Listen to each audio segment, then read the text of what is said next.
Hernia hernia क्या होता है उससे पहले मैं कुछ चीज़ें आपको बेसिक बताना चाहूँगा।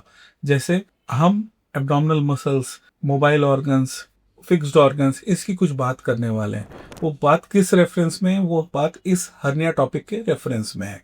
अभी मेरी उंगलियों को आप समझिए कि ये हमारी बॉडी की एब्डोमेन की मसल्स हैं, और ये जो मेरे अंगूठे हैं ये हमारे बॉडी के मोबाइल ऑर्गन्स हैं। हमारी बॉडी में बहुत सारे ऑर्गन्स होते हैं एब्डोमेन में, जैसे liver, kidney, spleen, intestine, pancreas, stomach, omentum. लेकिन मैं मोबाइल ऑर्गन्स की बात कर रहा हूँ। मोबाइल ऑर्गन्स कौन से हो गए? जैसे इंटेस्टाइन, जैसे स्टमक, ओमेंटम। तो इसी प्रकार से अब हर्निया क्या होता है? हर्निया अभी कोई भी इंसान है, कोई भी व्यक्ति है, वो डे टू डे रूटीन में अपने एब्डोमिनल प्रेशर पे वर्क करता है। मतलब जैसे कभी वो मोशन के लिए गया, उसने प्रेशर लगाया, तो हमारी मसल्स एक्सपैंड हो जाती हैं, और जैसे ही वो प्रेशर रिलीज होता है वो वापस अपनी जगह पे आ जाती हैं।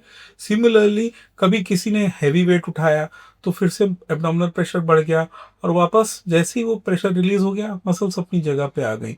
तो ये कांस्टेंट वियर एंड टियर किसी भी कारण से हो सकता है। कभी किसी ने जोर से खांसी की, उसके कारण भी एब्डोमिनल प्रेशर बढ़ता है, तो वापस अपनी जगह पे वो मसल्स आ जाती हैं।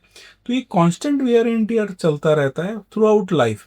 लेकिन कभी कभी क्या होता है कि कुछ एक मसल्स फाइबर वीक होने के कारण हमारा जब एब्डोमिनल प्रेशर बढ़ता है तो वो ब्रेक हो जाते हैं, और वो वापस अपनी जगह पे नहीं आते, और वो एक प्रकार का होल क्रिएट कर देते हैं।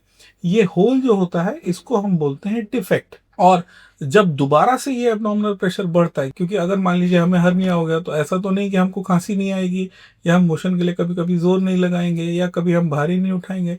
तो उसके कारण से क्या होता है, फिर से ये एब्डोमिनल प्रेशर बढ़ता है, और हमारे जो मोबाइल ऑर्गन्स हैं वो उस डिफेक्ट में से बाहर आने लगते हैं। अब जब ये बाहर आने लगते हैं तो इसको हम बोलते हैं हर्निएशन। अगर इंटेस्टाइन आती है तो उसको हम बोलते हैं एंटरोसी। अगर चर्बी का पर्दा बाहर आता है उसको हम बोलते हैं ओमेंटोसी। तो इस प्रकार से बहुत बहुत प्रकार के हर्निया होते हैं, जिसका हम डिस्कशन आगे और करने वाले हैं। तो अभी मान लीजिए कि कोई भी ऑर्गन हमारा इस डिफेक्ट से बाहर आ गया, हर्निया के गैप से बाहर आ गया, और ये वापस अपनी जगह पे चला जाता है। लेकिन कभी कभी ऐसा भी होता है कि ये जो ऑर्गन है बाहर आया, लेकिन इस डिफेक्ट में अटक गया, तो फिर ये एक मेडिकल सर्जिकल इमरजेंसी बन जाता है। क्यों? क्योंकि अटकने के कारण कभी कभी ये जो जो पार्ट है इसमें ब्लड सप्लाई कॉम्प्रोमाइज हो सकती है, जिसको हम बोलते हैं ऑब्स्ट्रक्टेड हर्निया, जो कि एक इमरजेंसी ट्रीटमेंट है। तो कभी भी याद रखिए, अगर आपको हर्निया डायग्नोज हुआ है और आपको अचानक से पेन हो रहा है उसी पार्ट में, तो उसको कभी भी निग्लेक्ट मत करिए। क्यों? क्योंकि निग्लेक्ट करने के कारण हमें कभी कभी एक जो इमरजेंसी ऑपरेशन है, हम वो गोल्डन आवर्स को लूज कर देते हैं, जिस कारण से उस पार्ट को अगर हम बचा सकते हैं तो हम बचा नहीं पाते, और हमें वो फिर उसको कट करके निकालना पड़ सकता है। लेकिन अगर हमको वो सिचुएशन आने देने का इंतजार भी नहीं करना है कि कोई चीज आए, कोई ऑर्गन आए और उस हर्निया डिफेक्ट में अटक जाए, तो बेटर ये रहता है कि हर्निया कभी भी डायग्नोज हो तो उसको हमेशा एक छोटा सा ऑपरेशन करके उसको क्लियर कर दें। ये ऑपरेशन दो प्रकार से होता है। लेप्रोस्कोपी टेक्निक से होता है, जिसको हम बोलते हैं दूरबीन दूरबीन से ऑपरेशन, और ओपन टेक्निक से होता है, जिसको हम बोलते हैं सिंपल भाषा में चीरा लगा के ऑपरेशन। दोनों ऑपरेशन अपनी अपनी जगह कारगर हैं, दोनों का सक्सेस रेट अपनी अपनी जगह है। लेकिन लेप्रोस्कोपिक टेक्निक में रिकवरी बहुत फास्टर है। पेशेंट 2 दिन के बाद अपने काम पे रूटीनली जाना शुरू कर देता है, रूटीन काम करना शुरू कर देता है। हालांकि ओपन सर्जरी जो कि पुराना कन्वेंशनल स्टाइल है, उसकी भी प्रैक्टिस आज भी होती है। क्यों? क्योंकि लेप्रोस्कोपी सबको इंडिकेटेड नहीं होती है। तो जिन केसेस में लेप्रोस्कोपिक इंडिकेटेड नहीं है, उन केसेस में हम ओपन टेक्निक आप पेशेंट को रिकमेंड करते हैं। अब ओपन टेक्निक में कैसा है, क्योंकि थोड़ा सा कट रहता है, वहाँ पे स्टिचेस रहते हैं, तो पेशेंट को थोड़ा पेन होने के चांसेस रहते हैं। इसके लिए उसमें एंटीबायोटिक और पेन किलर थोड़ा प्रोलॉन्ग चलते हैं। स्टिच रिमूवल, हीलिंग पॉइंट दोनों का ऑलमोस्ट सेम रहता है। लेप्रोस्कोपी में 10 दिन में जख्म भर जाते हैं, ओपन में 14 से 15 दिन में जख्म भर जाते हैं। तो इसके लिए, लेकिन हर्निया के बारे में मैं एक चीज़ ज़रूर आपसे डिस्कस करना चाहूँगा कि कभी कभी हम लोग हर्निया में जो डिफेक्ट है उसको क्लोज करने के लिए यहाँ पे स्टिच मार के उसकी स्ट्रेंथ बढ़ाने के लिए हम वहाँ पे मेश बैठाते हैं। और वो मेश क्या होता है? वो एक प्रकार का फॉरेन मटेरियल होता है।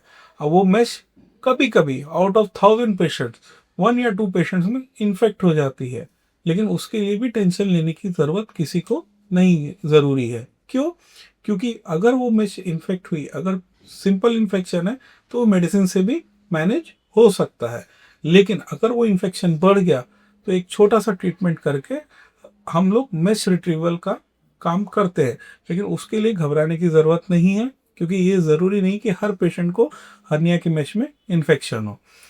तो इसी प्रकार से मैं आपसे यही कहूँगा, कभी भी आपको ऐसा लगे कि आपके शरीर में या आपके ग्रॉइन में या आपकी नाभि में अब नॉर्मल प्रकार की स्वेलिंग आ रही है या हल्की फुल्की पेन कर रही है, तो पहले तो आप उसे डायग्नोस करिए। क्योंकि हर जगह स्वेलिंग आई या कहीं सूजन आई तो ये ज़रूरी नहीं कि हर स्वेलिंग हर्निया हो।